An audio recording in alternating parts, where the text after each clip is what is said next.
안녕하세요, 여러분. 반갑습니다. 예술과 디자인, 그리고 문화, 사회, 경제 등 다양한 분야에서 영감을 주실 수 있는 분들과 여러 주제에 관해 이야기 나누는 시간, 디자이너의 생각법입니다. 오늘 모신 분은 제가 브랜딩하면 떠오르는 몇 분이 있는데요. 그 중에 한 분입니다. 브랜드, 경험, 설계회사 엘레멘트 컴퍼니의 대표이시자 베스트셀러 작가입니다. 기획자의 습관, 본질의 발견, 기획자의 습관, 본질의 발견, 그리고 최신작인 의미의 발견까지 세 권의 책을 출판하신 글 쓰는 디자이너 최장수님을 모셨습니다. 네, 브랜드와 브랜딩에 관한 이야기가 정말 넘쳐나고 있잖아요, 요즘. 어떤 네, 사람들은 네. 브랜딩은 로고 디자인이다, 아이덴티티 디자인이다, 뭐 이런 무슨 디자인이다 이런 의견을 정말 많이 내놓는데 대표님이 생각하시는 이 브랜드 그리고 브랜딩의 정의는 무엇인지 정말 궁금합니다. 제가 또 언어학을 전공했는데, 어, 언어학 전공자들끼리 그런 이야기 많이 합니다. 대한민국의 언어가 몇 개인가?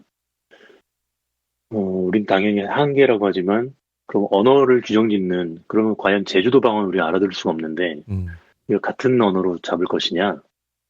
거기에 대해서 또 뎁스 있게 토론을 하다 보면, 저도 제 아내가 경상도 사람이라 장인 장모님하고 대화를 하다 보면, 물론 지금은 이제 결혼이 10년 가까이 돼서 웬만하면 소통이 되지만 아직도 못 알아듣는 말을 막 8년씩 못 알아듣거든요. 네, 그럼 이게 같은 말인가? 음, 어, 그럼 이제 언어를 같은 언어라고 동질화, 아이덴티파이 하는 기준을 설정을 해야 될 문제가 생기죠. 네, 그러니까 모든 명제, 그러니까 무언가 의미를 정의하거나 새로운 것들 떠다니는 어떤 연상의 노드들을 의미화 혹은 또 동일하게 하나의 개념으로 환원시키기 위해서는 어떤 특정한 기준들이 요청이 됩니다. 음, 일단 브랜드라는 말을 그 마찬가지로, 그러니까 예를 들어서 우리나라 언어를 하나라고 하려면 정치적인 이슈, 영토적인 이슈, 그리고 어떤 그 역사에서 망달리테라고 하죠. 어떤 네, 그 시대마다 각인되어 왔던 시대 정신들, 그 음, 기억의 상흔들, 그 에토스 이런 것들을 하나하나 나열해서 공통적인 분모를 나열했을 때 우리의 언어를 하나로 볼 수 음, 있다라고 보는 것처럼 브랜드라는 말을 규정 지으려면 그런 기준들이 있어야 될 것 같아요. 음, 일단은 기존에 이게 미국발로 정의되었던 어메리칸 마케팅 어소시에이션에서 정의되어 왔던 것들은 비즈니스 경영을 할 때 돌아가는 상품과 서비스와 연관되어서 네, 이 커뮤니케이션 되는 뭐 이름, 징글, 심볼, 뭐 슬로건, 뭐 이런 등등의 것들인데 거기에 반드시 남들과 디퍼런시에이트 하는 음, 그 조건을 놔두죠. 남들과 나를 구별시키는 그런 징글, 네임, 뭐 슬로건 이런 등등으로 규정을 하다 보니까 우리나라에서도 그렇고 제가 만나는 예전에 만났던 미국에서 활동하는 그런 크리에이터들도 브랜딩이라고 하면 그냥 그런 네임, 징글, 슬로건, 어떤 브랜드 스토리 그냥 그 정도 수준에서 외연적 어프로치를 하는 것 같아요. 음, 그런데 이제 반기를 든 대표적인 그 대중적 베스트셀러가 마틴 뉴마이어죠. 네, 미국의 네, 디자이너이고요. 그 우리나라에서도 마틴 뉴마이어의 그 책이 되게 쉽게 쓰여 있다 보니까 인용을 많이 해왔는데, 그렇죠. 네, brand is not a logo. 이렇게 뭐 이렇게 얘기하잖아요. 네, Not just a symbol. 뭐 이런 식으로요. 네, 그러니까 저도 일단 표면적으로는 브랜딩이라는 게 단지 눈으로 보이는 언어적 혹은 비언어적인 그 어떤 특히 시각적인 그런 거에 국한된다고 생각하지는 않습니다. 네, 일단은 크게 나누려면 그 디자인이냐 뭐 네임이냐가 아니라 언어적이냐 비언어적이냐로 일단 구분해야 될 것 같아요. 언어적이라고 하면 버벌리 커뮤니케이션 되는 모든 그런 접점들에 쓰이는 아이템들이죠. 그 네, 중에 대표적인 게 브랜드 네임이었는데 브랜드 네임이 그 여러 언어적 요소에서 어, 우위를 점할 수밖에 없었던 거는 이거는 주가하고 연동이 되거든요. 음, 그렇기 때문에 지금도 저는 여전히 브랜드 네임에 많은 가중치를 부여하는 편이긴 합니다. 네, 그리고 또 다른 건 이제 맥도날드 정도 되는 심볼 같은 거죠. 네, 그거 역시 주식이랑 상관성이 있기 때문에.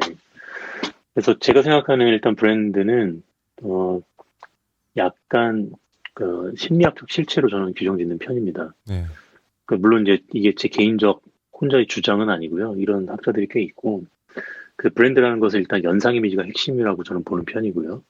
그래서 예를 들어서 이상인이라는 브랜드를 떠올릴 때 우리가 연상하는 그중에 노드가 디자이너의 생각법이라는 책도 있고, 그리고 클럽하우스에서 하시는 이런 동일 시간대 방송 등등 연상 이미지가 있잖아요. 네. 이런 것도 이상이라는 브랜드를 구성하는 요소들인 거죠. 그렇죠. 그래서 일단은 기본적으로는 그 연상 이미지를 잘 관리하고 디자인하는 게 브랜딩의 핵심적인 목표 활동이라고 생각하고요. 네.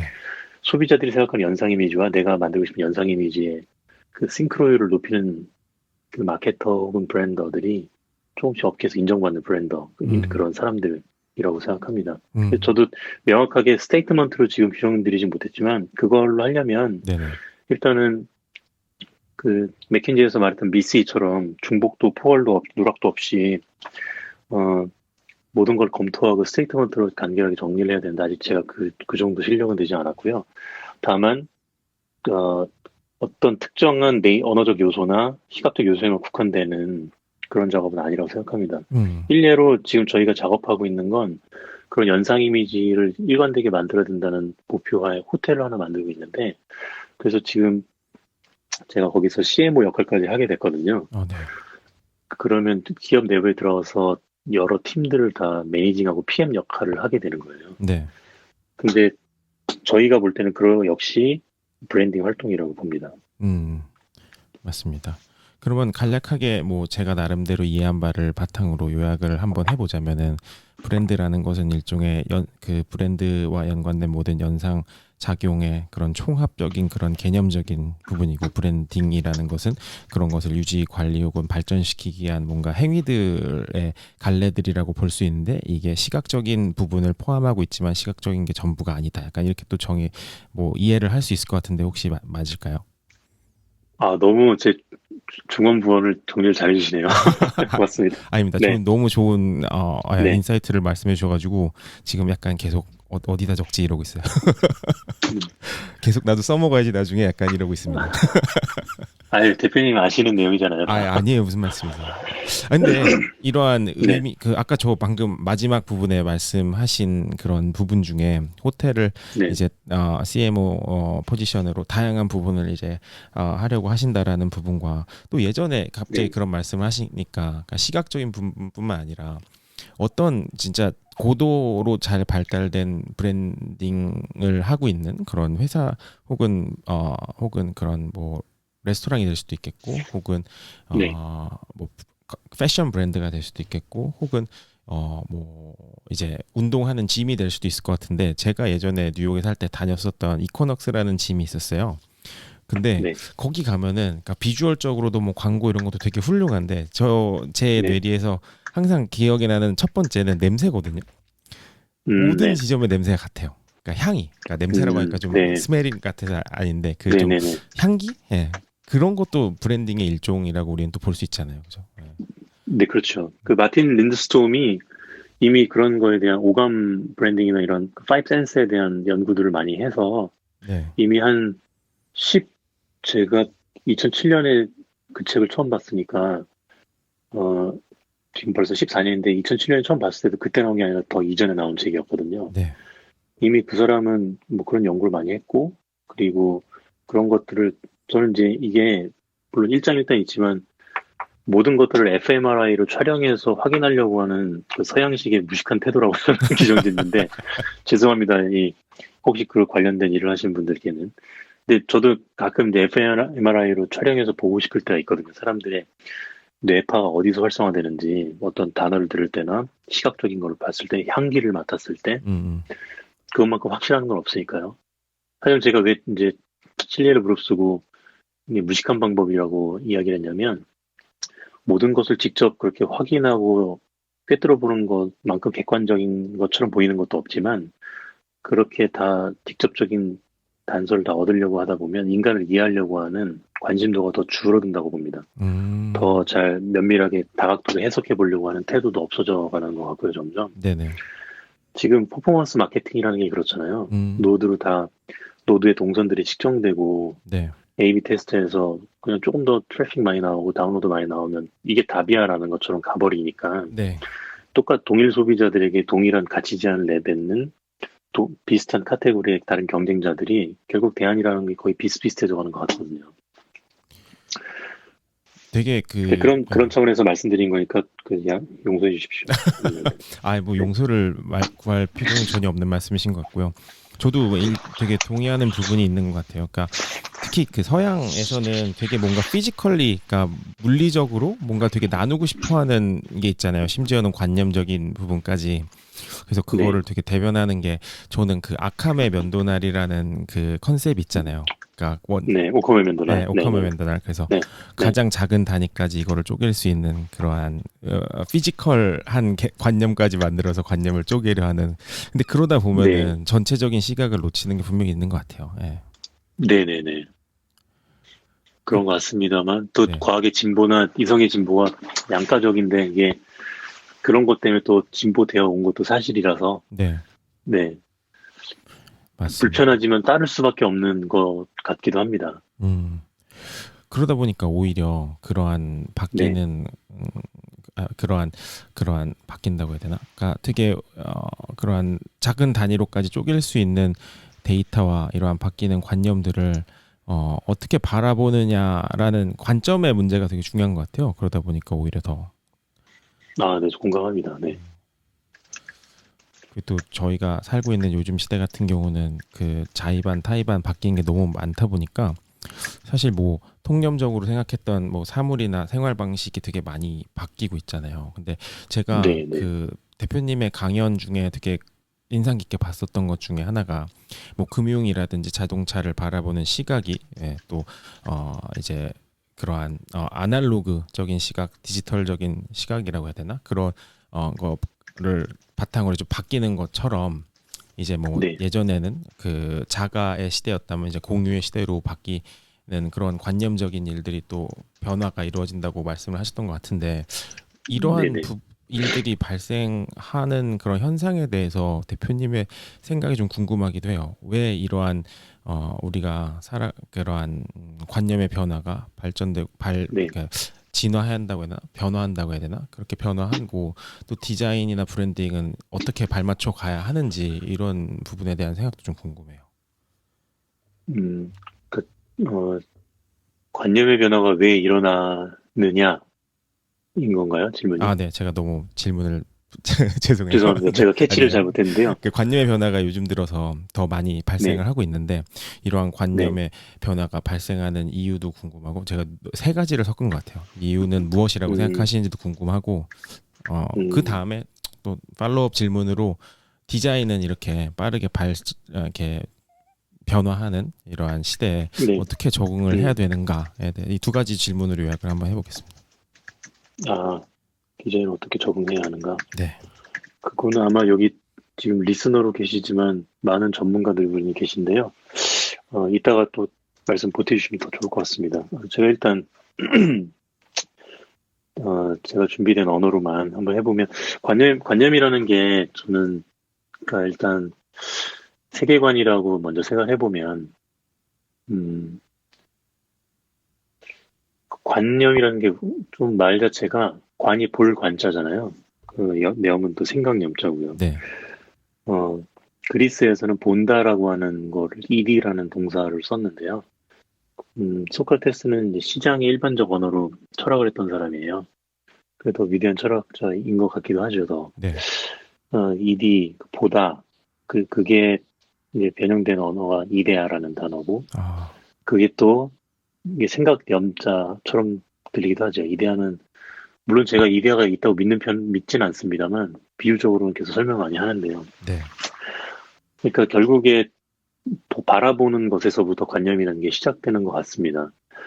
그 폴 밴드라는 그리스 철학, 뭐라고 해야 될까요? 그리스 역사 철학자라고 해야 되나? 제가 음, 좋아하는 분인데, 그 사람이 이제 그리스인들은 신화를 믿었는가, 뭐 이런 유명한 고전이 있어요. 그런 데서 언급하기를, 그리스의 많은 소피스트들과 이런 철학자들의 세계관과 어떤 담론에 미치는 영향 팩터들 그 중에 하나를 첫 번째는 그 사람이 물려받은 기질 그 네. 사람이 속해 있는 공동체의 기질로 하나를 보고요. 그리고 관념이나 세계관들이 형성될 때 이건 당연히 바라보는 것을 해석하는 데서부터 나오기 때문에 지금 세계가 어떤 모습으로 구성되어 있는지, 그래서 세계가 변하면 당연히 관념은 변하게 되는 거죠. 음. 그리고 내 기질 역시 공동체에서는 세계의 변화의 물적 조건, 그리고 물적 조건 위에 있는 그 과거 공산주의자들이 말했던 그 상부구조의 어떤 문화적 토대나 이런 것들이 바뀌면 당연히 거기에 적응해가는 사람들의 기질 자체도 바뀌게 되는 것이고, 네. 그리고 문화권마다, 그리고 문화권 내에 하위의 서브컬처에 따른 언어들이 다 변화되어 있는데, 언어에 따라서 이 세계를 묘사하는 랭귀지가 다르기 때문에 음. 당연히 세계관, 이러이러한 세계관이다라고 커뮤니케이션 되는 순간 점점 이거는 고정되어 있을 수가 없는 것 같습니다. 음. 그래서 관념 자체는 고정되어 있지는 않은데, 물론 우리 그 변화를 알아차리기는 되게 쉽지가 않죠. 음. 어, 제가 사실 동료들은 제가 재미없는 걸 다 알고 있는데요. 그, 예전에 또 어렸을 때는 그래도 네. 친구들이 많이 웃어줬거든요. 네. 개그를 치면. 네네. 근데 예를 들어서 썰렁하다라는 단어가 나오면 네네. 이제는 그 웃음으로써 보통 이제 언어에서 기표라고 하죠. 음. 표현체계들인데 음. 물론 표현체계로 번역하면 안 됩니다. 정확하게는 심리학적 어떤 머릿속에 상상되는 표현체계를 기표라고 하는데 어, 그 그냥 딱히 대응할 지표가 없기 때문에 대부분 웃음으로써 대응해줬어요. 네네. 재미가 없어도요. 근데 썰렁하다라고 하는 이제 외형화되는 그런 기호들이 생기면서 그렇게 소통이 되고 재미없는 랭귀지로 바뀌어가는 거예요. 음. 이렇게 언어가 하나 나오면 상대방 어떤 의미나 센텐스 혹은 뭐 아무튼 기호 다양한 그런 것들에 대한 판단을 새롭게 내릴 수 있는 언어가 생겼기 때문에 그게 네. 달라지는 거죠. 의미 자체는 해석이요. 그리고 당연히 세계가 지금 아까 말씀하신 것처럼 소유 경제에서 공유 경제로 접어든다는 네. 과거에 사실상 10년 전에 그런 담론을 들을 때는 별로 와닿지 않았는데 지금은 다 부정하는 사람이 없잖아요. 이미 맞아요. 체험을 다 해봤기 때문에. 그래서 이미 세상도 많이 바뀌어서 자동차를 예전에도 리스로 사는 것도 이해를 못 했거든요. 음. 자동차를 사야지 왜 그 리스로 사? 이런 식으로. 그러니까 이제 물건과 사람이 맺는 관계 자체가 바뀐 거죠. 네. 그러면 당연히 물건을 보는 관점이 달라지고 그 물건 대부분은 저는 인간관계도 어, 유물론적으로 좀 보는 편이에요. 그러니까 인간관계의 의리나 정, 뭐 이런 것도 물질적인 무언가, 물적 토대의 일부분이라도 기여가 없으면 오래 유지되기 힘들다고 봅니다. 음. 그러니까 너 나랑 의리 안 지켜? 그런데 생존 도움도 안 주고 네. 피해만 주면서 의리 지키라고 하면 네네. 그런데 이제 과거에는 원수였지만 계속 나 먹고 살게 해주고 생계를 좀 도와주고 내가 발전하는데 물적으로 책도 사주고 뭐 이것저것도 사주고 한다면 사람 마음은 글로 가거든요. 그러니까 그런 사물을 대하는 태도나 소비하는 방식이 달라지기 때문에 인간관계에도 영향을 반드시 미치죠. 왜냐하면 인간관계는 심리적인 관계도 있겠지만 물적 토대에 의한 그 네. 영향들이 훨씬 더 중요하다 보거든요. 저는 음. 일단은 기질, 세계, 언어, 세계의 변화, 언어의 변화, 거기에 따른 기질적 변화 이런 것들이 어느 관념이나 세계관의 변화를 이끌어오는 요소 중에 뭐 하나다라고 생각하고요. 뭐 더 많은 팩터들이 있겠습니다만, 네네. 그러면 거기에 따라서 디자인은 어떤 미션을 수행해야 할 것인가? 어, 일단은 지금 여기에는 질문 하나가 생략돼 있는 것 같습니다. 그 디자인이 이 세계에 네. 수행해야 될 의미나 뭐 미션이 뭐냐 이게 먼저 선행되어야 지금 세계의 변화에 어떻게 적응해서 가야 될 것인가가 그쵸. 될 것 같아요. 네. 그러니까 물론 그 디자인의 어떤 공동체에 대한 미션을 디자이너마다 일단 디자이너가 생각하는 것과 일반 사람들이 생각하는 거는 온도차가 크죠. 일반 사람들은 크게 뭐 디자인의 미션 같은 거 생각을 잘 안 하니까요. 네. 그냥 불편함을 줄여줬으면 좋겠다라고 조금 더 파물으면 대답할지 모르겠습니다. 근데 디자이너마다 또 그 제품 디자이너인지 시각 디자이너인지 그 저마다의 영역과 디자이너가 가지고 있는 세계관과 자의식에 따라서 저마다의 미션에 대한 생각이 다를 수 있을 것 같은데, 음, 제 전화번호 뒷자리가 1887이거든요. 네. 갑자기 전화번호 1887은 공개하시는 거예요? 뒷자리만요. 네네. 어차피 기획자 에스칸에 써놔서 아, 진짜요? 네. 1887은 에스페란토가 처음 만들어진 연도예요. 아, 그래서 제가 대학교 1학년 때 에스페란토를 네네. 만들고가 아니라 공부하면서 네네. 그때부터 전화번호 뒷자리 1887로 바꿨었어요. 에스페란토는 다 아시는 것처럼 우리 성경에 바벨탑 신화가 있지 않습니까? 네. 그 원래 전 세계는 원 월드, 원 랭귀지 뭐 이런 원 월드는 아니지만 원 랭귀지였는데 신의 권이 도전하면서 바벨탑을 쌓아 올려 높게 신이 어디 있는지 한번 찾아가 보자 하고 음, 쭉 올라간 거죠 하늘에. 그러다가 신이 노여워해서 그 소통을 언어를 분기 다이버지 시키면서 이제 일을 못하게 만들고 뭐 그런 신화가 있지 않습니까? 그래서 이제 에스페란토 박사가 언어를 만들었던 건 이 언어는 문법이 굉장히 좋아요. 그래서 이걸로 전 세계 공용어로 하자라는 굉장히 나이브하지만 음, 이상적인 그런 사고를 갖고 만들었던 언어죠. 에스페란토. 그래서 제가 사실 어렸을 때 꿈꿨던 건 네. 적어도 언어에 비대칭이 있으면 안 되겠다는 거였어요. 그러니까 언어의 비대칭이 생기면 정보나 지식을 독점하는 그런 무언가가 물론 쉽게 말하면 정보의 비대칭인데 저는 그 근본적 근간이 언어라고 봤거든요. 정보를 다 공개하면 뭐합니까? 뭐 통계부터 이런 거 공개하면 뭐예요? 우리 통계를 읽을 줄 모르는데. 그쵸. 그리고 뭐 우리 어디 가면 있어 하고 찾아봐 하고 전문 사이트를 보내면 그거를 또 찾아보기 위한 랭귀지를 배워야 되잖아요. 네네. 저는 디자인의 어떤 미션을 거기서 좀 봅니다. 언어적인 차원에서. 언어학에서는 랑그라는 고리타분한 표현이지만 어떤 문법적 언어라는 그 굳이 번역을 하자면 네. 랑그라고 하는데요. 머릿속에 있는 언어에 대한 문법이에요. 그래서 좀 디자이너들이야말로 전략을 공부하면 저는 우리 씬에서 진짜 날개를 단다고 생각해요. 전략가들이 디자인 작업을 하긴 어렵습니다. 네. 네이머도 저도 디렉팅을 하고 손으로 가끔 뭐 이렇게 그려주고 아이디어를 전개하지만 제가 그걸 아름답게 구현하진 못해요. 툴을 못 쓰니까요, 저는. 전 툴 쓰는 디자이너가 아니니까.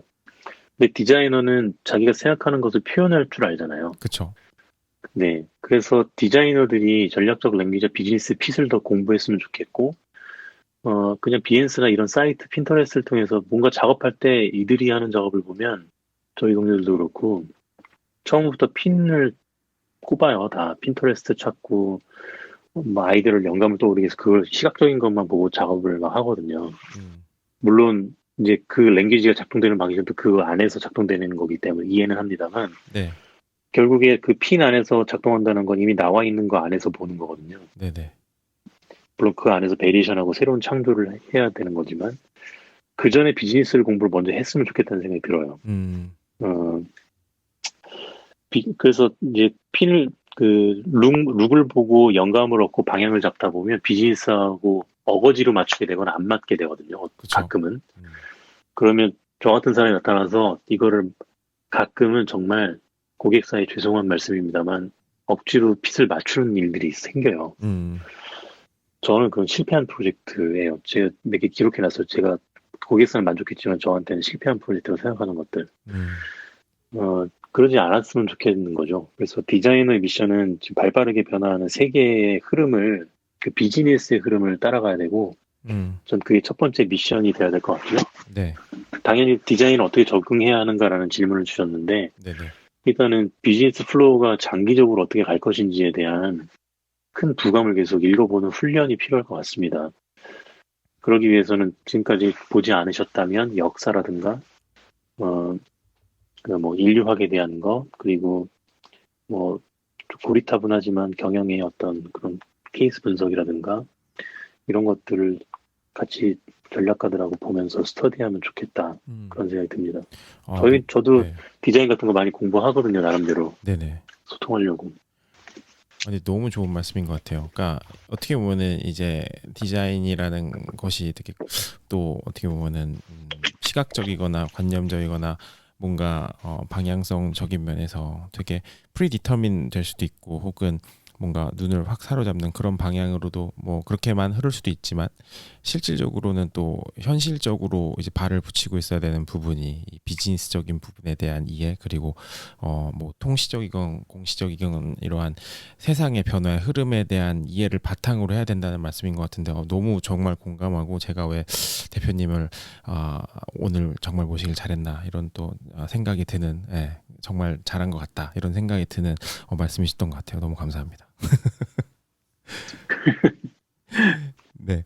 저 그러면은 근데 이 네, 프로젝트 같은 걸 할 때 이런 거 많이 네, 나오잖아요. 그러니까 갑자기 너무 그 고차원적인 인사이트를 주셨는데 너무 제가 산티나는 질문을 좀 드려보자면은 그 종종 우리가 클라이언트랑 대면을 하다 보면은 이런 네, 환경에 맞닥뜨릴 때가 많잖아요. 아마 그러실 기억이 나실 수도, 그러니까 모두가 이런 경험이 있으실 수도 있을 것 같은데 네, 빠르고 좋고 싸고 이 세 네, 가지 이 벤 다이어그램 있잖아요. 근데 네, 네, 네, 클라이언트는 항상 이 중간을 그리잖아요. 색칠을 세 가지 원이 다 네, 네, 겹치는. 네, 근데 이게 네. 쉽지 않잖아요. 근데 이런 상황에서 어떻게 대처를 하시는지도 좀 궁금해요. 고객사 솔루션을, 그러니까 프로젝트 계약에서 그렇게 어프로치 할 때를 말씀하시는 건가요? 글쎄요, 계약 단계에서도 그럴 수도 있고 진행 단계에서도 네, 그럴 수 있을 것 같은데 뭔가 그러니까 이거를 아까 이게 또 어떻게 보면 마음에 안 드셨던 뭐 고객사는 결과적으로는 좋아했으나 과정상에서 마음에 안 네. 드셨던 부분이 이런 부분이랑도 겹칠 수도 있을 것 같은데 어쩔 때는 그러니까 뭔가 이러한 이 세 가지를 다 취할 수 없을 때 이러한 요구가 들어왔을 때 이것을 어떻게 현명하게 헤쳐나가는 그런 방법도 있을 것 같고 그러한 이것을 프로젝트의 상황에 맞게 하다 보면은 이제 원치 않은 방향으로 가실 수도 있을 것 같은데 이런 부분에 대해서 혹시 개인적인 아, 경험은 네네네. 어떠셨는지에 대해서 네. 저는 고객은 늘 옳다라고 생각하는 편이죠. 음, 뭐냐면, 결국 이 비즈니스를, 제가 운영하는 비즈니스면 저는 제 곤조대로 하는데, 네, 고객의 비즈니스고, 고객이 그렇게 해야만 하는 체질일 수가 있거든요. 네, 조직 자체가요. 예를 들면 조금 더, 어, 최적의 퀄리티를 내기 위해서는, 예를 들어서, 디자인을 뽑을 때까지 한 6주가 걸린다고 하면, 네, 근데 그 고객사에서는 2.5주밖에 없다고 해요. 네, 근데 제가 이 프로젝트를 꼭 해야겠다고 하면 저는 2.5주 안에는 합니다, 일을. 음, 어떻게든 그 중간 단계를 생략하더라도, 근데 고객사에서 무리하게 그 검토해달라는 항목이 많으면 그건 같이 좀 조율을 하고요. 네, 네, 어, 그리고 어떤 고객이 가끔은 그 카테고리에 따라서, 음, 세련된 디자인으로 만들면 망하는 비즈니스들이 있어요. 음, 그 디자이너들한테만 좋은 디자인인 거죠.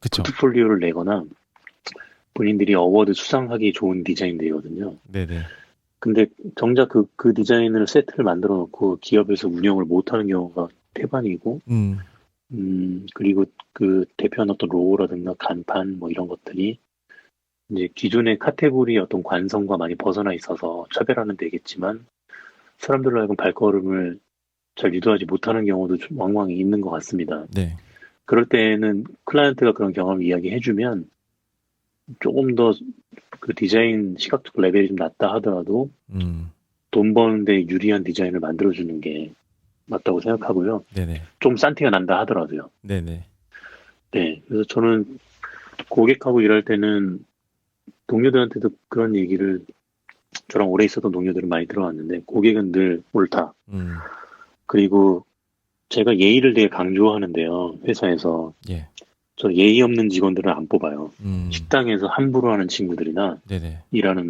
분들한테 택시를 잡을 때 손을 경박스럽게 흔들어서 택시 기사들을 하찮은 사람처럼 보이게 하는 행동을 하는 애들이라든가, 네, 네, 저는 이런 모든 태도들이 고객 비즈니스라는 데 있어서 영향을 준다고 봐요. 음, 사람을 기본적으로 그런 식으로 대하는 친구들은 상대방의 말 한마디를 신중하게 그게 어떤 깊이에서 나온 말인지 해석하려고 들지 않거든요. 음, 어, 리스펙은, 존경이나 이렇게 해석하면 되게 어려운데, 네, 리스펙을 라틴어로 아무튼 쪼개 보면 다시 스펙트 보는 거잖아요.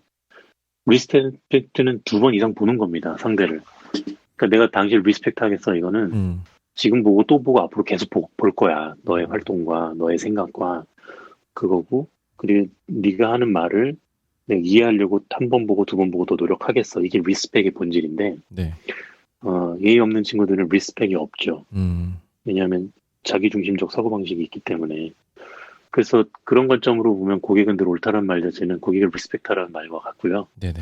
그래서 그런 차원에서 고객이 말하는 게 우리 기준에서는 좀 맞지 않고 너무 싸구려 같고 그냥 무조건 속도만 내려고 하는 것 같고 하더라도 그 이유가 있겠지 하고 일단 이유를 계속 물어봐요. 음.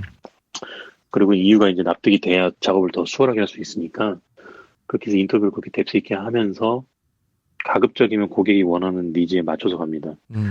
물론 때로는 고객들이 시간적 여유가 이런 걸 다 충분히 주면서 본인들이 생각지 못한 것들을 제안해달라고 하면 거기에 맞춰서 또 해드리는 거죠. 네네. 네. 근데 정말 말씀하시는 와중에 저는 예전 일들이 막 주마등처럼 스쳐갔어요. 뭐냐면은 예전에 제가 처음에 이제 미국에서 학교 마치고 나서 일했던 뭐 회사는 주로 B2C나 이노베이션 프로덕트 이런 걸 많이 했었어요. 그래서 네네. 그러다가 이제 컨설턴시로 이제 그 회사를 바꾼 이후에 이제 B2B 세계에서의 작업을 정말 많이 하게 됐었거든요. 근데 한 번은 네. 그 이제 파이낸셜 이쪽 회사였어요. 파이낸스를 다루는 음, 회사에 그러한 그 파이낸셜 어드바이저들이 사용하는 그 툴을 만드는 거였는데 제가 막 현란하게 막 비주얼적으로도 멋있게 또 이제 뭐 나름 말씀하신 것처럼 나 이거 잘 정리해서 포트폴리오 써야지 약간 막 이런 수준으로 열심히 해서 만들어 갔는데 그때 네. 거기 임원분 반응이 되게 저를 놀랍게 만들었거든요. 그러니까 그 사람이 네. 한참 듣더니 이러는 거야. This kind of design throw me off the roof라고 그러는 거예요. 그러니까 이 말이 뭐냐면은 이런 식의 디자인이 다 알아들으셨겠지만, 그러니까 열받게 한다 나를 볼 때마다. 음, 약간 그러니까 자기는 필요한 데이터부터 봐야 되는데 이 음, 쓸데없는 공간과 이미지는 뭐냐 이거죠. 그러니까 음, 정말 큰 갭이 있다라는 거를 그때 되게 브레이크를 그러니까 반강제적으로 당하면서 확실히 이런 음, 부분에 대해서 내가 몰랐던 부분이 있구나 이런 또 생각이 들었었고 그런 말 아까 말씀하신 고객이 옳다? 예, 맞는 것 같아요. 왜냐면은 그들 입장에서는 이게 그러니까 그런 말 많이 하잖아요. 못이 중한디. 그러니까 그 사람들한테는 네. 이게 중요한 건데 네. 디자이너가 그거에 대한 고려 없이 자기 생각대로 해버렸을 때 그 사람들은 오히려 이제 솔루션을 받는 게 아니라 프로블럼을 받게 되는 거니까 오히려 맞습니다. 네, 맞습니다. 그래서, 어, 이제 신입 디자이너들하고, 가끔은 이런 결과 다르게 활동했던 디자이너분들하고 제가 이제 가끔 디렉팅을 할 때, 음, 어, 몇 번씩 충돌이 있었어요. 그런 것들이. 네네, 계속 그런 식의 디자인을 갖고 오는데 저는 이런 걸 가져갈 수가 없으니까, 음, 그래서 그런 걸 이제 비즈니스 얘기를 하면 그들의 입장에서는 또 고리타분한 거죠. 꼰대 음, 같기도 하고. 네. 그래서 일단 디자인도 상품인데 이 상품을 판매하는 상품 전략을 짜야 되는 것처럼 디자인의 전략이 있어야 되는데 디자인의 전략을 온갖 비주얼 전략으로만 수립을 하니까 네, 디자인이 계속 원샷에 끝나지 않고 그렇죠. 계속 몇 차 개발로 이어지는 그런 것 같아요. 맞아요, 맞아요. 네. 그리고 사실 어떻게 보면 이제 프로덕을 디자인을 하는 게 아니라 그러니까 그런 너무 비주얼적인 것만 강조하다 보면 브로셔나 카탈로그 디자인이 돼버리는 거잖아요. 그러니까 본질적인 네네. 수행은 없이 네 그런 것 같습니다. 그 이러한 뭐 다양한 프로젝트들이 존재하고 정말 많은 프로젝트를 진행을 하셨던을 텐데 그 이제 대표님의 경험과 안목으로 보셨을 때 혹시 그 아마 어떤 브랜드를 가장 난 정말 이 네. 브랜드가 내 생각에 최고의 역대 뭐 한국, 미국 뭐 전 세계 통틀어서 최고의 브랜드인 것 같다. 뭐 이런 브랜드가 있을까요, 혹시? 저는 제 고객이 다 최고의 브랜드입니다. 그것도 그냥 정말 맞는 말씀이죠. 아니 제가 해서가 아니라 그냥 네. 저희 고객님들 저는 최고라는 마음으로 하고요.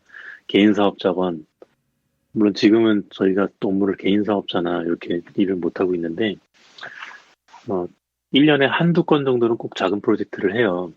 네. 음, 그분들 일단 최고로 생각하고, 최고라고 하는 것 역시 아까 브랜드를 보는 기준이 있어야 되는 것처럼 뭐가 최고냐라는 기준이 있어야 이야기할 수 있을 것 같아요. 그래야 네. 서로가 대화가 나갈 것 같고요. 그럼 제가 하나만 브랜드 애드해도 차, 될까요? 네, 네네네. 죄송해요. 말씀 주기신데. 아닙니다. 네. 그러면 이렇게 여쭤볼게요. 아까도 제가 뭐 이러한 뭐 통념이 바뀌고 있고 뭐 디지털 이런 세상이 와서 이런 부분을 언급을 했으니까 그렇다면 네. 과연 디지털 시대 속에서 이러한 변화를 가장 잘 적응하고 있는 브랜드를 꼽자면 혹시 어디라고 생각하세요? 음, 음, 그러면 처음부터 디지털 브랜드를 언급하는 것보다는 과거의 브랜드였는데, 네. 디지털에도 이렇게 오프라인 베이스의 브랜드인데 디지털 쪽으로 잘 적응하는 음. 이런 브랜드를 이야기해야겠네요. 예, 예. 뭐 상관없죠. 뭐 아무 어, 브랜드나. 글쎄, 디지털에 잘 적응한다. 그건 이따가 대화하면서 생각나면 또 얘기 다시 하겠습니다. 예. 지금 좋은 브랜드들이 많아서, 네. 저는 맞아요. 일단은 제 가족을 베이스로 아이들 기준으로 하면 진짜 이 브랜드 기가 막히구나. 이건 맥도날드거든요, 그냥. 그, 음. 멀리 노란색만 있으면 저기 차를 타고 운전하고 아들 태우고 가는데, 멀리 부동산 임대 빨간 글씨에 노란 바탕 있었거든요. 네. 그거 보더니 맥도날드다 이러는 거예요. 멀리서. 그러니까 대단하네요. 이 정도 네. 자산을 쌓는 음. 브랜드가 과연 얼마나 있을까. 음. 그런 생각이 들고요. 디지털라이즈를 지금 웬만한 대기업들은 다들 잘 하고 있는 것 같은데, 네. 뭐 스타벅스도 뭐 해외 브랜드지만 워낙 너무 잘하고 오프라인에서의 또 브랜드 경험에 대해서 또 한국에서 나가는 굿즈가 전 세계적으로도 인기가 많잖아요. 네네. 우리 한국 팀에서 너무 잘하고 있고 또 디지털 경험도 되게 매끄럽게 잘 이루어지는 것 같고 음. 그런 것도 잘하는 것 같고요. 또 맥락이 조금씩 더해지면 이따 다시 말씀드려도 될까요? 아, 예, 그럼요. 네. 네네네. 사실 제가 저희 게스트분들에게 사전에 질문을 별로 공유를 안 드리는 스타일이에요. 왜냐면은 클럽하우스에 뭔가 이런 네. 현장감을 더 유지하고 싶기도 하고 이 플로우대로 네네네. 흘러가는 게 좋은 것 같아서 예, 이따가 나중에 편하게 네네. 예, 말씀 주시면 좋을 것 같습니다.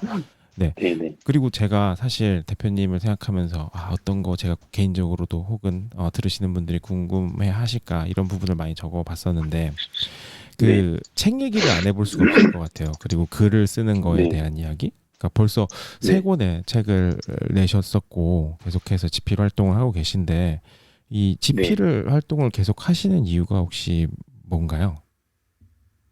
어, 제가 주로 활동하는 영역이 고객사 사이드다 보니까 여러 가지 브랜드에 대한 생각이나 함께 이런 방법이나 뭔가를 나누면 좋겠는데 많은 분들이 네. 근데 대부분은 이제 고객사에 들어가서 그 회의 자리에서만 대부분 떠들다 보니까 이거를 또 저희 동료들이 많이 전파해주면 좋겠는데 그러지 못해요 사실상 그들도 바쁘고 음. 또 글이라든가 전파해 하겠다고 하는 개인적 선호도도 다르고 그래서 이거 직접 좀 많이 알리고 싶다는 생각이 들다 보니까 책을 쓰게 된 것 같습니다. 음. 그런데 이게 그러한 그 대표님의 생각에 정리를 해서 이러한 것을 또 네, 공유를 하는 부분이 있는데 또 어떻게 보면은 요즘 네, 디자인 씬에서 디자이너들이 글을 쓰는다는 게 되게 어떻게 보면은 필수 요소처럼 또 받아들여지고도 있는 것 같은데 이런 부분에서는 음, 또 어떻게 생각하세요? 저는 긍정적으로 봅니다. 그 디자이너들은 시각적으로 이 머릿속에서 프로세스화가 시각적으로 스스로 커뮤니케이션하는 분들이라서 잘 이거를 표현하시는데 그거를 잘 버벌 랭귀지로 설명을 못 하시는 분들이 제 경험상 꽤 많으세요. 음. 그러다 보니까 자기의 작업물인데 이거를 다른 기획자나 전략가들의 랭귀지로 자기 작품이 해석되고 그게 판매되어 나가고 혹은 거절되고 이런 과정들에서 일련의 노동소회를 겪어 오신 것 같아요. 음. 그래서 스스로의 작업물을 설명할 수 있는 랭귀지를 연습하는 거는 너무나 저는 긍정적으로 보고 있습니다. 다만 어, 직접적으로 시각적인 거를 산출해 하셔야 되는 역할이다 보니까 그러다가 이제 너무 말로 경도돼 버리면 그 본말이 전도되는 것 같기도 해요. 음. 맞습니다. 사실 그런 경우들 많이 또 디자이너 생활 오래 해보신 분들이라면 겪으셨을 수도 있을 것 같아요. 그러니까 이거 음. 내가 디자인했는데 저 사람이 왜 프레젠테이션 하지? 전혀 관계없는 사람인데 막 이것도 많이 있을 아, 수 그렇죠. 있고 이제 뭔가 그래서 네. 저희도 죄송합니다. 중간에 말을 많이 끊었네요. 말씀하세요. 저희도 시안을 보통 한 4개, 5개, 뭐 이 정도 PT를 하는데 한 4개 정도 할 때 한 번은 각자 작업물 각자 PT를 앞에 전략은 그 기획자가 발표하고 디자인은 시안별로 디자이너들이 발표하게 했었거든요. 음, 어, 연습이 좀 많이 필요하긴 하더라고요. 음, 그런데도 자기 시안에 대해서 그래도 자기가 고민했던 그런 부분 충분히 말을 하는 것 같아요. 그래서 되게 좋은 방법인 것 같아요. 물론 음, PT 당일날 또 어수선한 사람 나왔다 들어갔다 막 이러니까 네네. 어수선하긴 한데 그것도 되게 좋은 방법이더라고요. 맞습니다. 맞습니다. 네, 그리고 그 또 그러한 경계도 많이 좀 허물어지고 있는 것 같아요. 뭔가 어 이제 디자인 그러니까 뭐 제가 실질적으로 작업을 요새 하고 있는 이제 프로덕을 만드는 회사 같은 경우도 이 경계가 많이 좀 무너진다고 느끼는 게 그러니까 저희는 어떻게 보면 이제 기획자라는 단어 없고 프로젝트 매니저 혹은 인게이지먼트 매니저 뭐 약간 이런 식이거든요. 근데 예전 네, 같으면 PM이라고 불리는 그런 분들이 알아서 뭐 하고 나중에 뭐 이제 디자이너는 이거 하고 엔지니어는 이거 하고 약간 이런 식으로 진행이 됐었다면 요새는 다 같이 모여서 전략 기획 단계부터 얘기를 하는 일도 정말 많아지고 디자인의 그런 인볼브먼트나 프로세스나 이제 네, 네, 상징성도 그 조직 안에서 되게 올라왔거든요. 그리고 더 발전이 될 맞습니다. 네, 것이고 그러다 보니까 네, 이런 부분을 딜리버를 디자이너가 못하면 오히려 밸런스가 깨지는 현상이 발생하더라고요. 예. 그래서 확실히 좀 중요한 부분인 것 같습니다. 전 디자이너들의 위상이 지금보다 훨씬 더 많이 올라가야 된다고 생각합니다. 네, 저도요. 네. 근데 저희도 참, 전략기획 파트 할 때 여력이 되면 다 디자이너들 참여해서 회의를 하는 편이거든요. 네네. 네. 그래 끝까지 핏이 맞는 디자인이 나와서 음, 맞습니다. 그리고 이 결국에는 이제 디자인이라는 역할을 하시는 그런 디자이너지만 그냥 디자인 통념적으로 사용되는 이 익스큐션 디자인을 집중적으로 하는 단계가 있고 이게 네, 점점 벗어나다 보면은 계속해서 디렉팅, 매니징, 스트래티징만 해야 되는 단계들이 오잖아요. 네, 네, 사실 네. 그렇게 단계가 바뀌었을 때 거기에 적응하려면은 어떻게 보면 진짜 맨데토리인 것 같아요. 로지컬한 띵킹과 음, 음, 음, 딜리버링은. 음. 네. 그, 사실 철학에서도 그 사실 어떻게 보면 디자인이 미학적인 차원이 강한데 철학에서도 미학이 제일 어려운 학문이에요. 음, 어, 칸트도 이제 비판 철학이라고 하잖아요. 이제 순수이성 비판을 먼저 쓰고 실천이성 비판이고 마지막에 판단력 비판인데 네. 판단력 비판이 미학을 다루는 거거든요. 음, 어떻게 보면 저도 미학을 많이 공부를 못했지만 미학은 저마다 가지고 있는 주관적 감성이라는 것을 객관적으로 소통시킬 수 있는 그 랭귀지로 정립할 수 있는 것인가 하는 어려운 과제를 갖고 있어요. 어, 그래서 누군가가 음, 예를 들면 펜타그램에서 되게 힙한 디자인이 하나 나오고 많은 사람들이 라이크를 누르고 네. 공유를 하고 그런 그 비슷한 디자인들이 또 쫙 뿌려지죠. 네. 생산이 됩니다. 그럼 그게 미학적으로 괜찮은 디자인인 것이냐? 그거를 설명하기는 어려운데 디자이너도 그냥 느끼는 거죠. 음, 근데 그거를 설명할 수 있을 때 디자인의 감도가 없는 경영자들이 그거를 받아들일 수가 있거든요. 이게 왜 맞아요. 비즈니스로 좋은 디자인인지. 맞아요. 그래서 그런 랭귀지들을 전 많은 디자이너들이 글 쓰고 있는 게 그런 연습을 하고 있다는 현상으로 보여서 음, 아까 말씀드린 것좀 되게 긍정적으로 보고 있습니다. 네. 진짜 공감하는 부분이고 이 경영자 혹은 치프 레벨이나 이그제큐티브 레벨에 올라가면은 음, 어떻게 보면 이제 판단 혹은 결정을 내리는 입장이잖아요. 근데 이 분들이 음, 뭐 디자이너 출신일 수도 있고 엔지니어 출신일 수도 있고 비즈니스 출신일 수도 있고 다 하지만 결론적으로 디자인적인 판단을 내리는 자리에 계시는 분들이 그러한 음, 딜리버를 제대로 받지 못해서 설명이라든지 그러한 근본적인 이해를 하지 못해서 잘못된 선택을 하게 된다면 그거는 어떻게 보면은 그 실무에 있는 디자이너들의 이제 책임일 수도 있는 거거든요. 말씀하신 것처럼. 네, 네, 네. 맞습니다. 저도 참 글을 쓴다는 거에 대해서 되게 저도 긍정적으로 생각하는데 참 그 대표님의 책을 읽으면서도 되게 이런 의미에 대한 생각과 이런 고찰이 참 저도 너무 좋기도 하면서 아까 말씀하신 리스펙도 되면서 너무 좋았습니다. 그럼 저희가 사실 벌써 네. 저희 둘이 대화를 나눈 지가 1시간이 넘었어요. 그래서 생각보다 시간이 언제나 확 빨리 가곤 하는데 저희가 원래 한 1시간 정도 지나면은 이제 대표님에 대해서 혹은 하시는 일 혹은 이런 저희 오늘 나눈 대화에 대해서 궁금하신 분들이 계실 수가 있어서 지금부터 앞으로 한 2, 30분 정도 손을 드셔서 이야기를 들을 수 있는 시간을 갖도록 할 텐데요. 혹시라도 제가 지금부터 손을 드실 수 있는 기능을 모든 분들에게 열 테니까요. 손을 들어주시면 제가 한 분씩 올려드리고 또 내려드리고 이제 번갈아 가면서 하도록 하겠습니다. 그리고 질문이 혹시라도 없으시면은 저희 대표님이랑 계속 이야기를 당분간 이어나가도 좋을 것 같고요. 편하게 손 들어주시면 한 분씩 올려드리도록 하겠습니다. 네. 그래서 아까 이제 기다리는 동안 질문을 하나 드리면은 혹시 아까 저희 잠깐 이야기 나눴던 최고의 브랜드 혹시 디지털 시대에 잘 적응하는. 네네. 혹시 생각나셨나요? 최고보다는 그냥 잘한다 하는 게 다들 공감할 텐데 빙그레? 빙그레요? 잘하는 것 같아요. 네, 정말 잘했던 것 같고요. 빙그레가 중간 바나나 우유가 네네.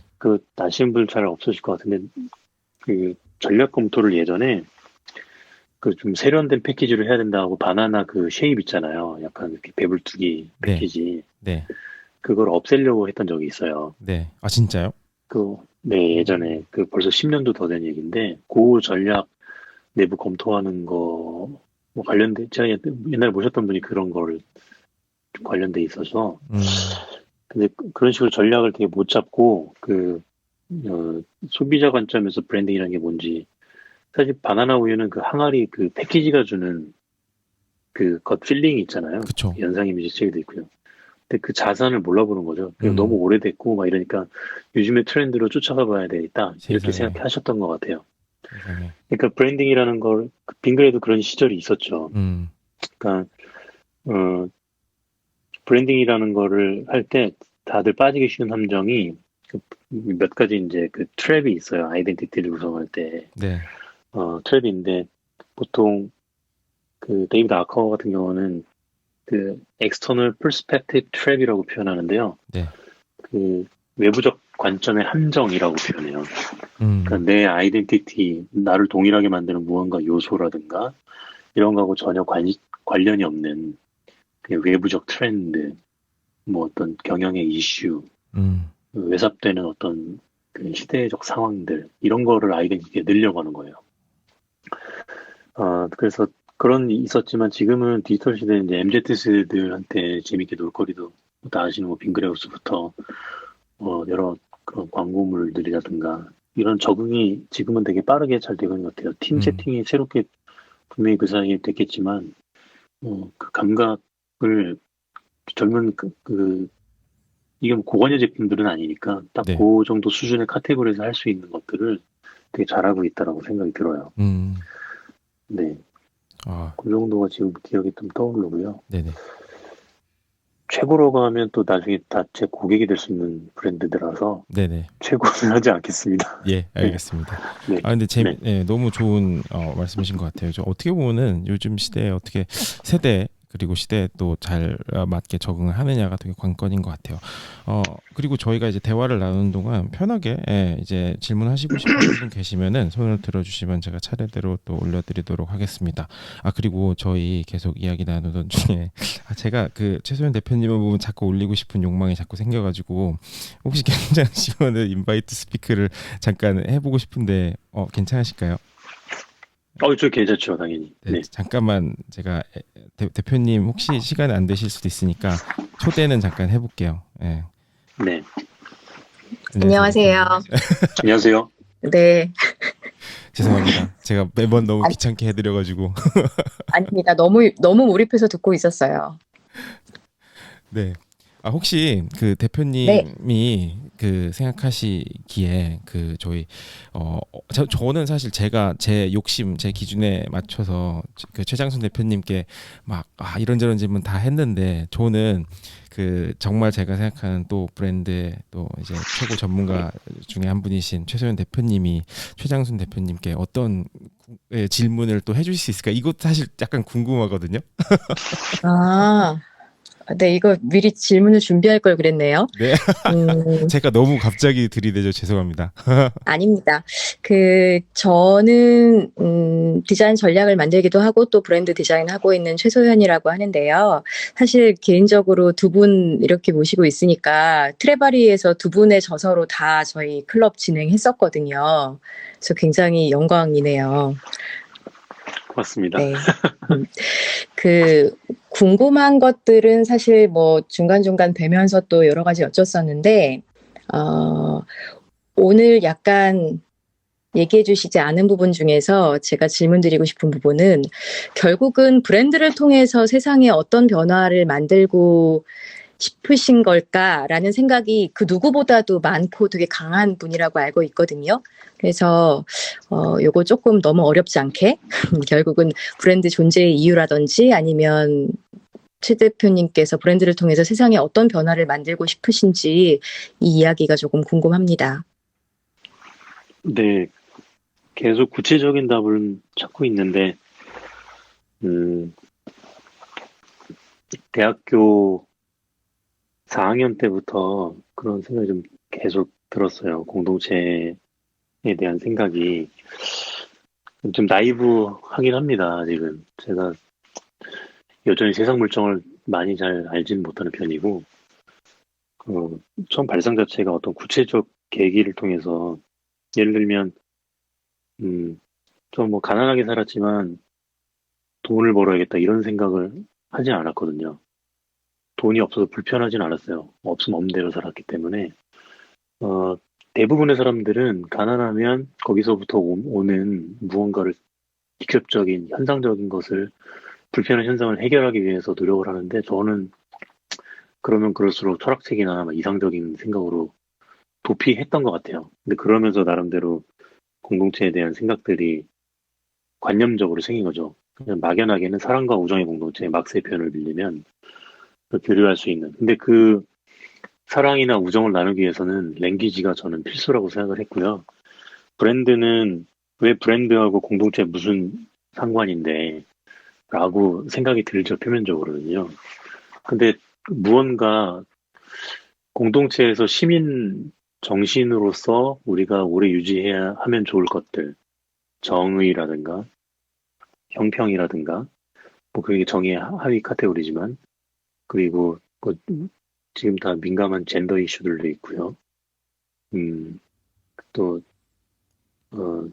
생명학적 관점에서는 자연과 인간이 더불어 살 수 있는 것, 그런 것들, 환경에 대한 이슈, 여러 가지 이런 얘기들이 나눠질 필요가 있는데, 저는 이런 것들이 그 처음에 만들어지고 고안되는 장소는 대부분 아카데미죠. 아카데미나 연구소 같은 곳인데, 그런 곳들이 대중적으로 쉽게 유포할 수 있는 역량이 없는 것 같아요. 저마다 자기들끼리 소통하는 어려운 랭귀지로 논문을 쓰고 있고, 그리고 그 논문 같은 것도 쉽게 읽을 수 있지 않죠. 그리고 논문이 어디 있는지도 잘 모르는 분들도 많이 있고요. 일단 커뮤니케이션이 대중화되지 않아서 이런 것들을 대중적으로 유포시키고 싶다는 게 첫 번째 발상이었어요. 그래서 이제 신문 기자를 하고 싶었던 것도 글을 쓰고 알리는 작업이다 보니까 그렇게 할 수 있겠다 싶었던 거고요.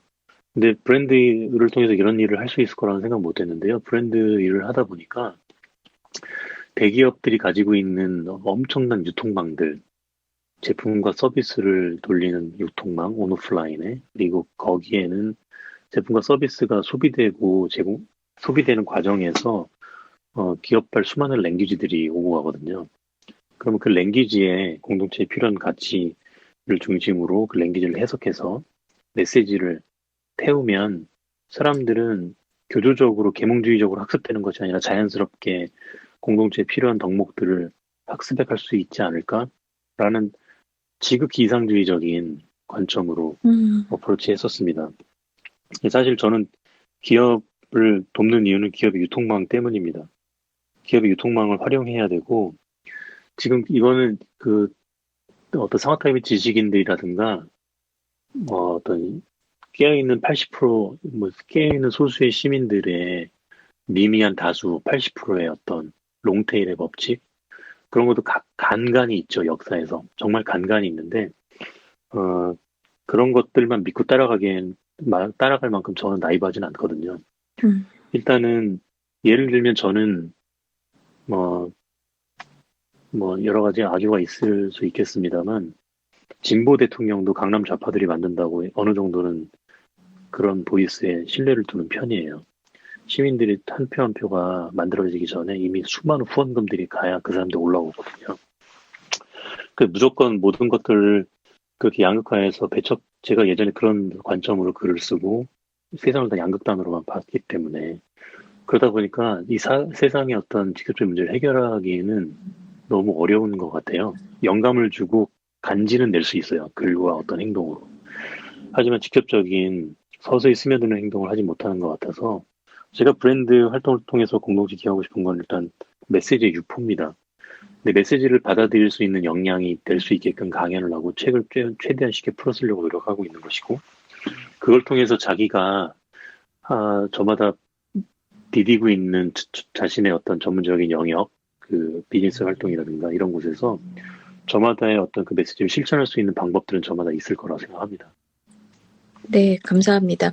사실 브랜드와 공동체에 대한 말씀 주셨을 때 몇 년 전만 하더라도 굉장히 두루뭉술하고 너무 이상주의적이 아닌가라는 생각을 좀 했었는데, 최근에 ESG를 비롯해서 모든 기업들이 반드시 해결해야 되는 이슈로 굉장히 많은 것들에 대한 요구사항이 생기면서 어찌 보면 최 대표님도 조금 더 목소리를 좀 크게 내주시면 기업들이 우왕좌왕하지 않고 또 어떤 브랜드의 존재 이유를 만들기 위해서 조금 더 공동체의 역할 이런 부분들에 조금 더 가까이 다가갈 수 있지 않을까라는 좀 기대도 해보고 네, 그래서 응원하고 있겠습니다. 감사합니다. 네. 너무 좋은 질문과 답변 감사합니다. 사실 공동체의 역할, 디자인과 기업의 이런 역할은 어떻게 보면은 아까 최소연 대표님이 언급해 주신 것처럼 지금 시대가 또 그렇게 또 잘 맞는 것 같아요. 지금 시대야말로 그런 부분에서 또 소리를 더 내야 되는 시대고, 기업들이 또 어떻게 보면은 애플 같은 데서 데이터 프라이버시에 대한 사람들의 그런 거를 먼저 하겠다라고 발표를 하기도 하고, 그리고 한국 기업 같은 경우는 이제 어디였죠? 케찹 만드는데 오뚜기였나? 오뚜기 맞죠? 거기서 되게 이러한 선한 이미지의 브랜드 밸류를 많이 가꾸는데 투자도 하는 네, 거고. 오뚜기가 그래왔죠. 네. 그런 부분이 확실히 점점 더 그러한 딜리버리를 할 수 있는 그런 기업의 플랫폼으로서의 역할을 하기 위해선 이러한 측면까지, 공동체를 위한 측면까지 이제 많이 반영을 해야 되는 니즈는 점점 많이 올라온 것 같습니다. 말씀하신 것처럼. 네. 그래서 저는 기업이 선하다는 생각은 절대 하지 않아요. 기업은 선할 수가 없습니다.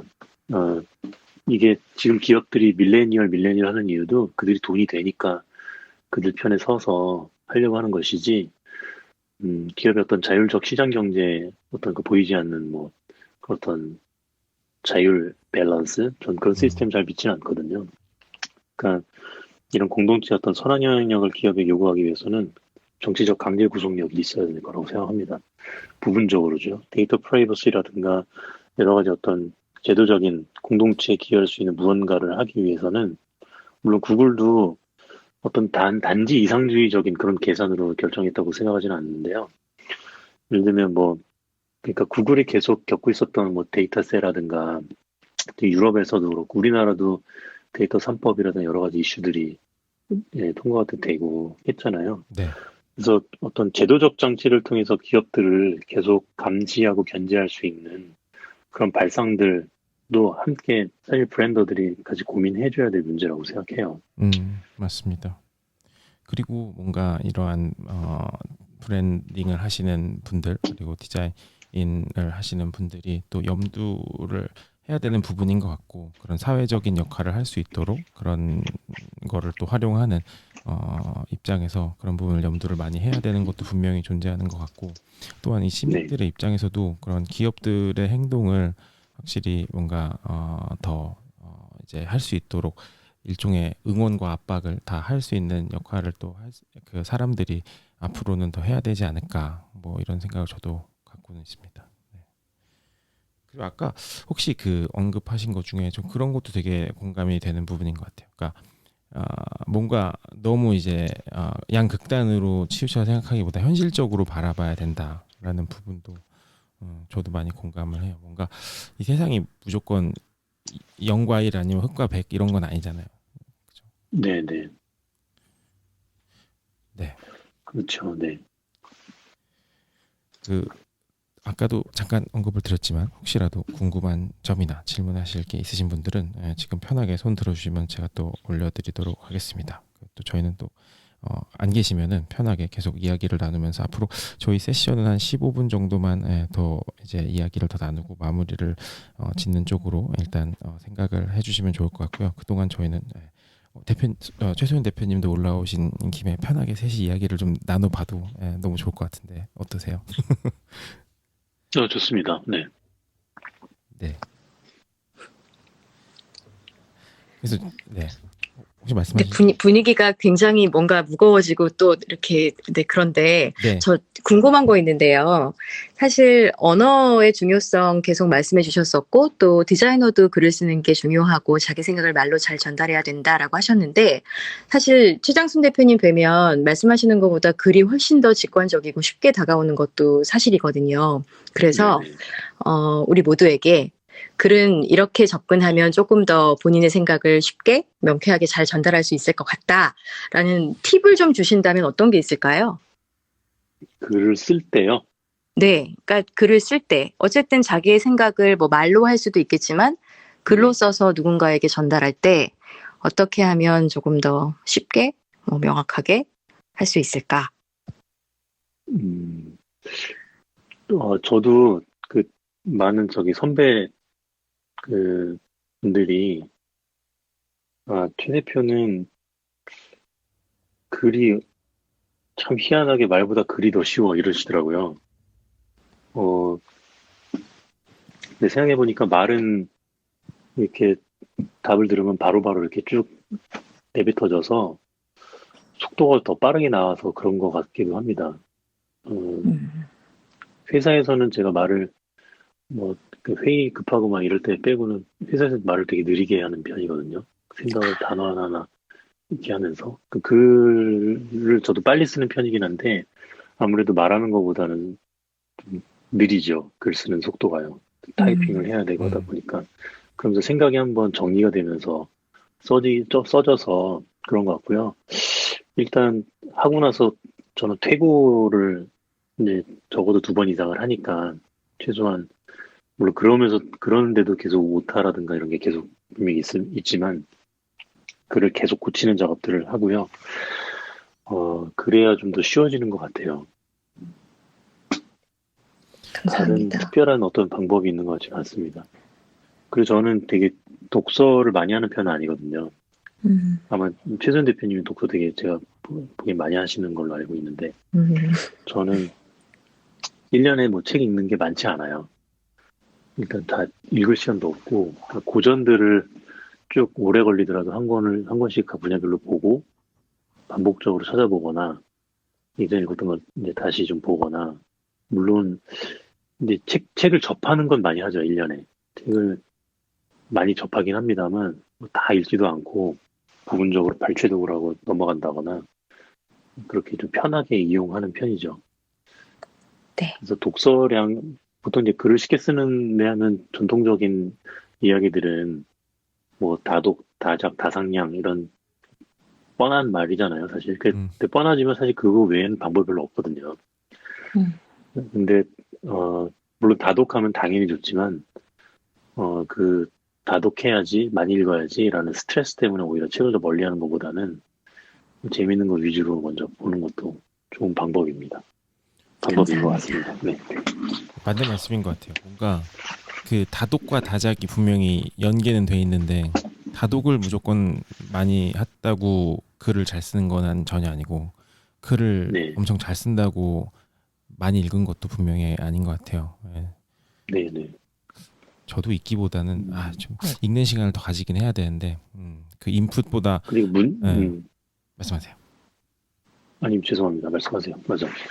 아니 그 이 제가 인풋 중간에 계속 끊어갈까. 아니 그 인풋보다 아웃풋이 많을 때 되면 가끔 불안에 떨기도 해요. 아 이거 너무 들어온 것도 없는 말만 너무 많이 하는 거 아닌가?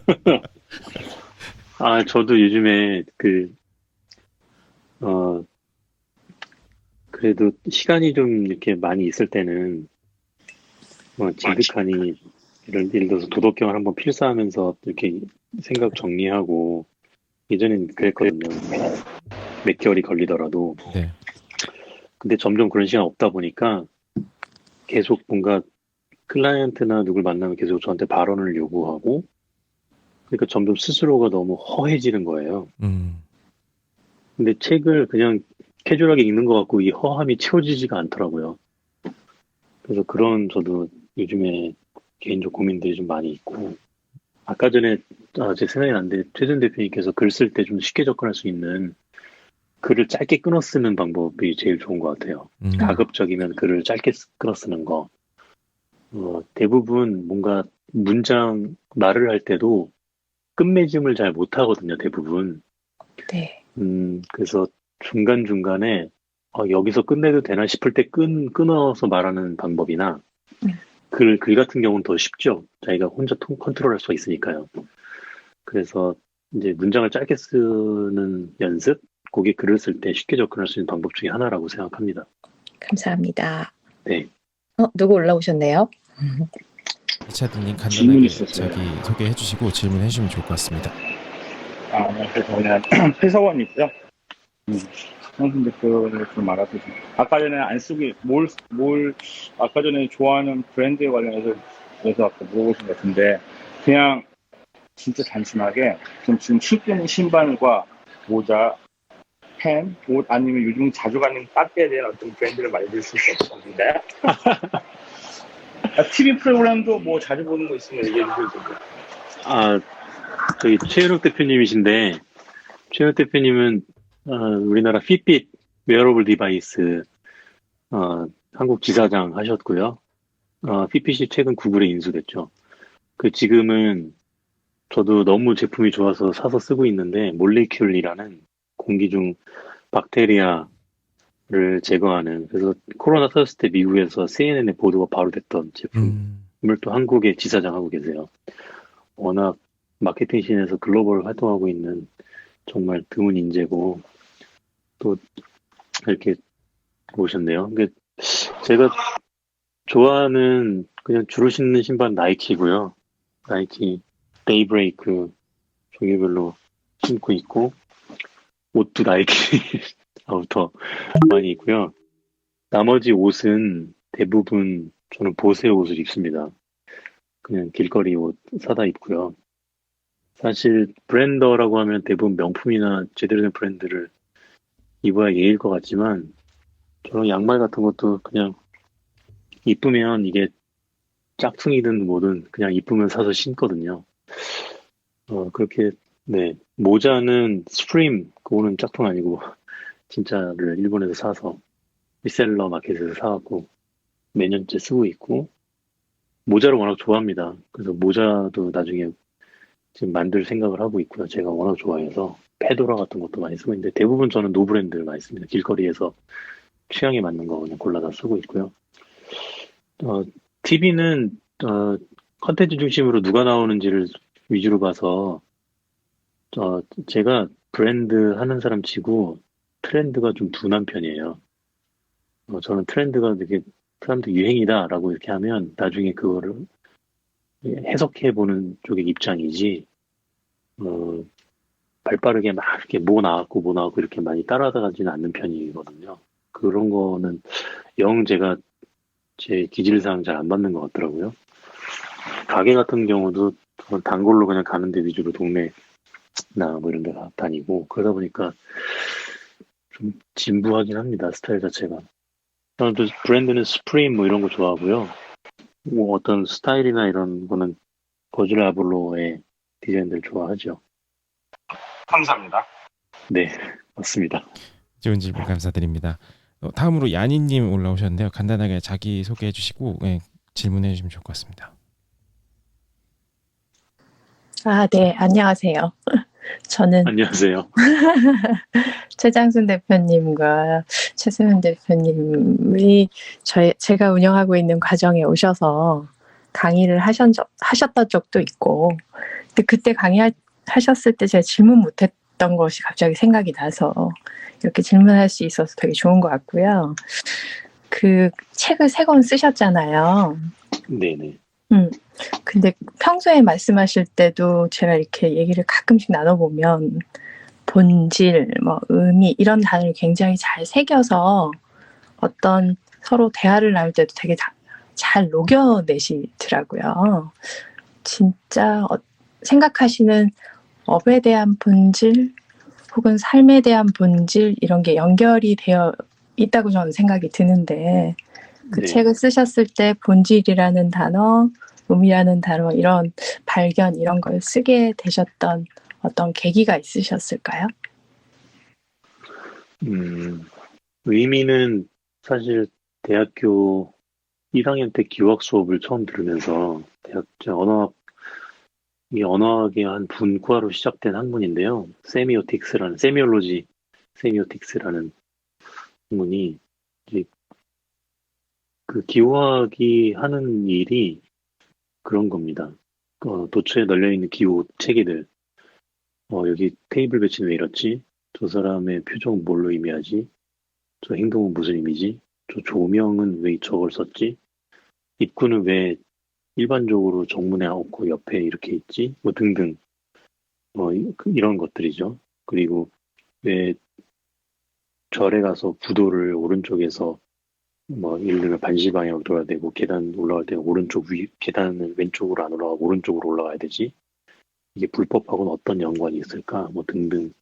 이런 거를 파악하는 일이에요. 기후학이라는 게. 그래서 대학교 1학년 때부터 의미에 관심이 있었고 98년도에 대학을 처음 다녔으니까 지금까지 거의 20년이 좀 넘었네요. 거의 그 20년 동안 제가 지속적으로 관심을 갖고 추구해왔던 거는 의미 작용에 대한 겁니다. 의미를 파악하고 싶고 의미작용의 메커니즘 어떻고 그런 거를 계속 파악하려고 날 때마다 노력을 했죠. 의미라는 거는 그래서 그랬고요. 본질이라는 단어는 참 부담스러운 단어인데 제가 사실상 책 제목을 그렇게 써서 저기 된 거지 많은 선배님들이 이미 업의 본질이라든가 이런 화두를 계속 던져 오셨거든요. 특히 사실상 이건 제 기질하고도 관련이 된 것 같습니다. 아까 전에 그 선배들 그랬다 했잖아요. 제 브랜드 컴퍼니라고 회사 있을 때 소질 없으니까 그만두라는 얘기를 많이 들었다 그랬잖아요. 근데 저는 그때그때 유행하는 거를 좀 그게 그렇게 저는 중요시 하지 않는 편이라 막 막 그런 걸 찾아다니고 하지 않았어요. 자연스럽게 얻어지고 알게 되면 그냥 이제 습득하는 편이라서 그러다 보니까 이제 선배들이 보기에는 제가 이 유행에도 느리고 뭔가 그런 발빠르게 뭔가 하는 거를 가지고 와서 접목을 바로바로 해야 되는데 그게 안 되니까 그만두는 게 낫지 않냐, 너 다른 쪽이 낫지 않냐라고 이야기하셨던 것 같아요. 그러다 보니까 저도 제 살기를 찾으려고 그랬는지 모르겠는데 유행하는 것들의 어떤 그런 코드들이 밑에 큰 흐름이 있을 것이다라고 계속 생각을 했었어요. 그래서 그 무슨 책이죠? 제가 되게 좋아하는 책 중에 하나였는데 트렌드를 읽는 법인가 꽤 오래된 책인데요. 트렌드를 읽는 기술인가라는 책이 있습니다. 큰 어떤 트렌드에 대한 흐름을 이야기하는. 저는 그런 쪽이 좀 더 맞다고 보고 그런 정말 진짜 트렌드 전문가나 미래학자들은 본질을 많이 강조하더라고요. 그래서 본질이 더 중요하다고 그렇게 생각한 거죠. 이 업을 들어오면서. 네. 네, 좋은 질문 감사드립니다. 답변 감사합니다. 네, 그렇습니다. 네, 저희 그 방금 질문 답변해 주시는 동안 양님께서 조인을 해주셨는데요. 이분 질문을 마지막으로 답변을 듣고 저희 세션 이제 마무리를 슬슬 해봐도 좋을 것 같습니다. 안녕하세요. 간단하게 자기소개 부탁드립니다. 아, 네. 안녕하세요. 저는요, 일본에서, 작은 그런 소규모나 이런 소상공인 상대로 이렇게 브랜딩 디자이너로 활동하고 있는데요. 정말 최장순 대표님 이렇게 말씀이나 이렇게 이야기를 들을 수 있는 기회 너무 영광스럽고요. 처음으로 그 본질의 발견이라는 책을 읽고 너무나 저 혼자도 충격을 받은 그런 사람 중에 한 사람이라고 생각하는데요. 질문은요.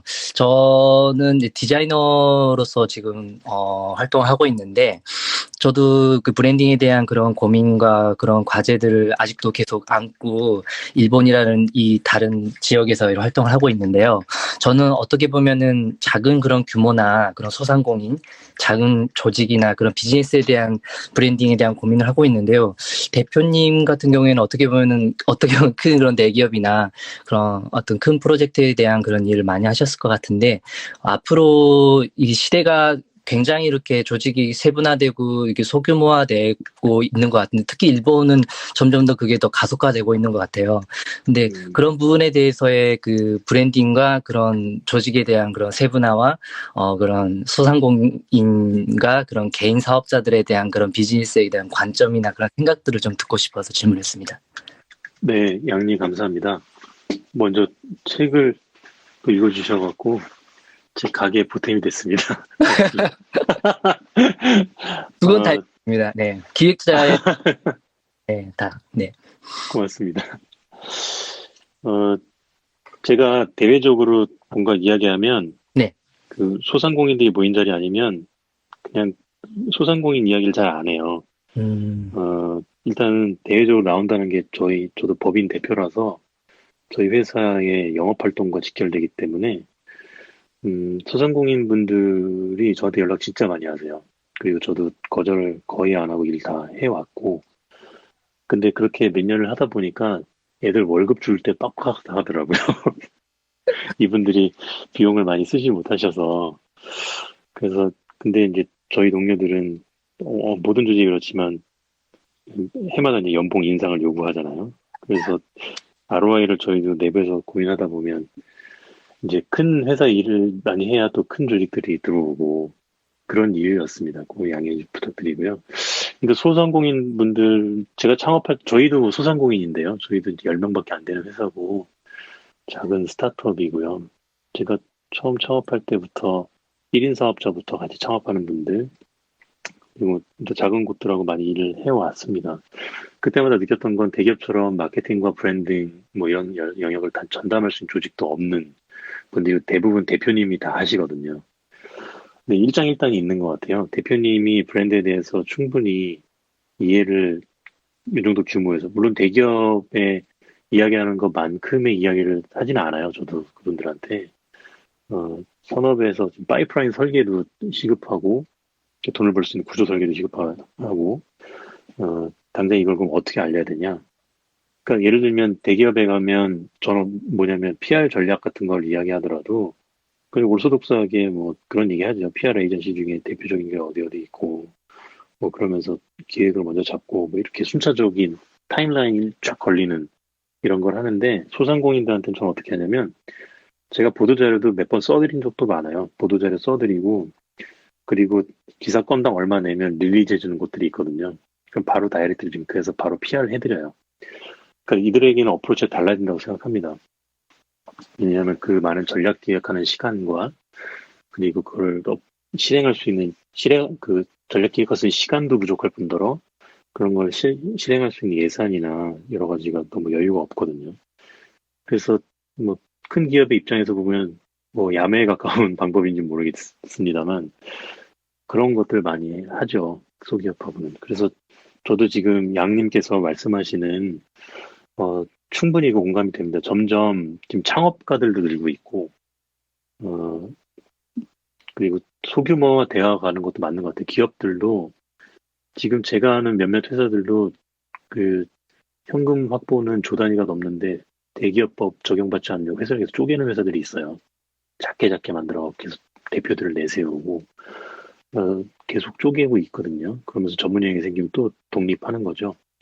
그러면 모든 그 어떤 그 전체적인 인프라나 이런 것들 지원을 못 받는 경우도 간혹 생기기도 하고, 그러면 그때마다 플렉서블하게 적응할 수 있는 브랜딩과 커뮤니케이션의 어떤 방법, 현실적인 방법들이 좀 필요하지 않나 이런 생각도 듭니다.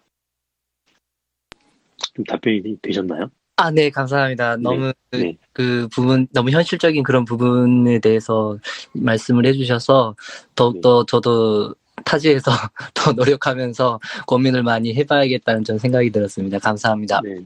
일례로 지금 발달장애인 아직 작업 스케줄이 좀 되지 않아서 이제 들어가야 될 작업 중에 하나는 발달장애인을 돕는 한 시드란 또 사회적 기업이 있어요. 거기하고는 수년째 일을 같이 하고 있는데 많이는 못 도와드리지만 최근에 거기서도 제품을 먼저 생산하셨어요. 견과류 바하고 커피 같은 거. 그래서 대기업하고 일을 하면 설득 과정도 오래 걸리고 기획도 하는데 저희는 한 30분 정도 티타임하고 기획을 같이 합의를 보죠. 그러고 바로 이분은 공장 가서 제품 먼저 만들고 저희는 상품 패키지나 이런 거 어떻게 디자인할지, 사진은 온라인에서 어떻게 찍어야 될지, 그 상세 페이지에 대한 논의는 또 다음에 어떻게 할 거냐, 뭐 이런 얘기를 바로바로 해요. 그러면 사실상 금방금방 제품이 나오거든요. 이번에 또 실천력이 있기 때문에. 네, 그래서 그런 식으로 좀 애자일하게 움직여야 되지 않나 그런 생각이 듭니다. 오히려 더 장점이 더 많을 수도 있겠네요. 네, 그런데 일단 그분의 센스에 따라서 이게 좌우되더라고요. 또 감각이 어느 정도 있는 대표님을 만나면 이게 손이 덜 가는데 일일이 다 저희가 해드릴 수는 없으니까요. 공감하는 부분이 있는 것 같아요. 역시 네네네. 네, 대표님 그 소상공인 그 경영자분들이 어떤 생각을 갖고 있느냐에 따라서 너무나 많은 차이가 많이 나는 것 같아요. 특히 일본 사람들 같은 경우에는 그거에 대해서 너무 좀 이렇게 딱딱한 그런 부분을 가진 사람이 되게 많거든요. 근데 그런 부분들을 어떻게 지금 현대 시대의 흐름에 맞춰서 이렇게 설득하고 얘기를 하는 거가 어떻게 보면 앞으로의 브랜딩에 제 안에서는 큰 과제이지 않을까라는 생각이 듭니다. 감사합니다. 네, 고맙습니다. 네, 너무 좋은 질문 감사드립니다. 네, 저희 아까 말씀드린 것처럼 이제 이미 이 양님께서 해주신 질문을 마지막으로 저희 세션을 이제 슬슬 마무리해보고자 하는데요. 오늘 거의 1시간 반 가량 너무 좋은 인사이트 그리고 생각들 공유해 주셔가지고 다시 한번 감사의 말씀드립니다. 초대해 주셔서 고맙습니다. 네, 그리고 앞으로도 계속 또 우리 최장순 대표님의 계속되는 행보, 그리고 또 앞으로 이제 의미의 발견이 마지막 책이 아니죠? 나중에 또 책 나오겠죠? 네, 지금 출간 계약이 2개가 더 돼 있는데 제가 네. 마감을 못 지키고 있어서요. 네. 또 신간 소식이라든지 다양한 또 프로젝트 혹은 이벤트가 있으면은 나중에라도 또 모시고 재미난 이야기 나눠보았으면 합니다. 너무 많이 저도 오늘 또 배우고 또 많이 느끼는 그런 시간이었던 것 같습니다. 제가 나온 김에 홍보 하나만 하고 들어가도 될까요? 그럼요. 이번 주 토요일에 오는 토요일에 클럽하우스를 한번 의미의 발견 북토크를 하려고 그래요. 이 책 내용에 대해서. 그래서 오후 8시에 하려고 하고요. 그거는 개인 인스타그램에 공지하려고 하고 있습니다. 그리고 다음 책은 그냥 인문 교양소로 하나 지금 기획 중이어서 네. 아마 이전 책들보다는 좀 더 그냥 재미있게 보실 수 있지 않을까 그런 생각에 미리 티저성으로 말씀드렸습니다. 네, 좋습니다. 나중에 그 소식들 나오면은 저한테도 알려주세요. 제가 또 제 페이지랑 또 통해서 공유하도록 하겠습니다. 오늘 너무 소중한 고맙습니다, 시간 감사드려요. 고맙습니다. 경청해주신 많은 분들도 감사드립니다.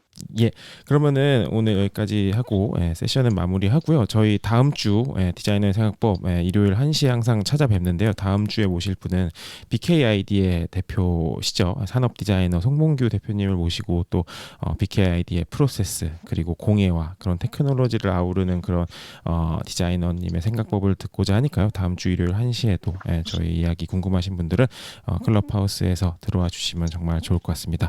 그럼 오늘 여기까지 방하고 마무리 짓도록 하겠습니다. 들어주신 모든 분들 하루 좋은 하루 되시길 바라면서요. 최장순 대표님께 다시 한번 감사의 말씀드립니다. 감사합니다. 고맙습니다. 네, 들어가세요. 네, 들어가십시오.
끝났어? 너 왔었어?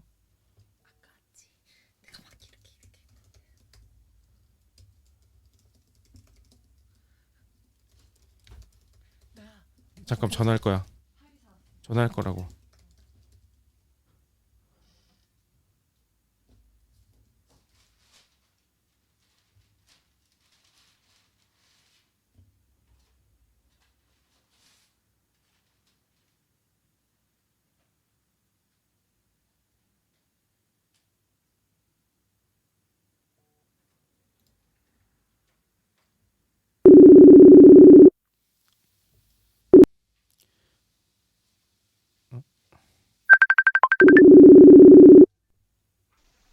여보세요? 대표님. 네, 대표님. 너무 수고 많으셨어요. 고생하셨습니다. 아니에요. 너무 재밌었어요. 저 개인적으로 막 중간중간에 속으로 막 감탄하면서 들었습니다. 아이, 별 말씀을요. 네. 어떠셨어요? 괜찮으셨어요? 네, 저야 뭐 당연히 괜찮았는데 네네. 이게 다운이 돼갖고 질문이 많이 없었나 봐요. 아니에요. 제 엄마도 이렇게. 그래서 아까 거기 최현욱이 저 친구인데 네네네. 너무 심오한 얘기 막 해서 제가 네네. 질문 못하는 것들에서 네. 본인이 일부러 가벼운 질문 한 거라고 그러더라고요. 네네. 너무 감사하다고 꼭 전해주세요, 사실. 네. 근데 제가 네. 항상 진행을 하면서 방을 체크를 하는 게 네. 사람들을 이탈률이거든요. 근데 진짜 이탈률도 네. 거의 없고, 진짜 처음부터 끝까지 들으신 분들도 너무 많고, 이게 그래요? 네, 그럼요. 퀄리티를 얘기해 주는 거거든요. 그래서 너무 좋은 말씀 감사해요, 진짜. 좋게 해석해 주셔서 고맙습니다. 네, 제가 방송은 정리를 네. 해서 저희 네. 애플 팟캐스트랑 스포티파이랑 해가지고 채널로 올리거든요. 그래서 그거 네. 나오면은 다시 말씀을 드릴게요. 그리고 한 가지 제가 처음에 네. 저희 인사 부분 하고서 처음에 한 네. 2분 정도 리코딩 버튼을 안 눌렀더라고요. 그래가지고 그 부분은 네네네. 참고를 좀 부탁드릴게요. 네네네. 아이고, 다시 한번 감사의 말씀드립니다. 네. 고생하셨습니다. 네. 나중에 진짜 한국 가면은 제가 시간 괜찮으실 때 맞춰서 한번 찾아뵙도록 하겠습니다. 네, 알겠습니다. 꼭 연락 주세요. 예, 알겠습니다. 네. 좋은 밤 네, 되십시오. 그러면 편안한 밤 보내십시오. 네, 알겠습니다. 대표님 들어가세요. 네, 들어가세요. 네.